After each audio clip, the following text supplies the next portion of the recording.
మీరు ఈ 14 కిలోమీటర్లు నడిచి మొదటిసారా లేకపోతే రెండోసారి? సరే, ఇంతకు ముందు ఇలా ఎక్కడికైనా పాదయాత్రలు చేస్తూ వేరే చోటకి ఎక్కడికైనా టెంపుల్స్కి వెళ్ళారా? మా నాన్నగారు మా అమ్మగారు ఫస్ట్ కందిమల్లేపల్లి బనగానపల్లి నడిచెళ్ళారు స్వామి. కందిమల్లేపల్లి కడప జిల్లా పాదయాత్ర చేశారు స్వామి. ఆ తర్వాత భద్రాచలం పాదయాత్ర చేశారు స్వామి. ఆ తర్వాత తిరుపతి పాదయాత్ర చేశారు స్వామి.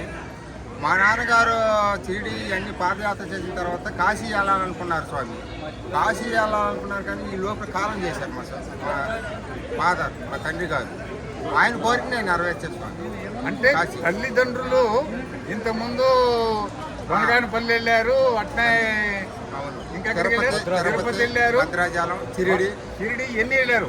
కానీ వాళ్ళకి ఎదుటి చివరిగా కాశీకి పాదయాత్ర చేయాలని కోరిక మనసులో ఉండిపోయింది కాబట్టి, కాలం చేశారు కాబట్టి కొడుకుగా మీరు కాశీకి పాదయాత్ర ప్రారంభించి చేశారు. చాలా సంతోషం అండి, నిజంగా వినడానికి కూడా ఆనందం. నాన్నగారు మనసులో అనుకున్నారు కాశీ వెళ్ళాలని, ఆ కోరిక.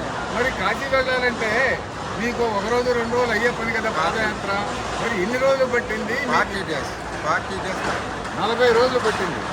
ఈ 40 రోజులు మీరు పోయేటప్పుడు కానీ ఎక్కడ మీరు ఇబ్బందులు పోగలదు? అంతా చాలా ఇబ్బంది పడ్డారు సార్. ఎందుకంటే ఆహారం కానీ దారిలో కానీ చాలా ఇబ్బంది పడ్డారు సార్. కానీ ఆ దేవుడు ఓం నమ శివాయ అని కూడా స్మరణతో వెళ్ళిపోయేసుకోండి, ఆయనే దడి చేసుకున్నారు. అంటే ఆ పట్టుదలే మీకు కాశీ దాకా లాక్కెళ్ళింది అంతే సార్. చాలా సంతోషం అండి.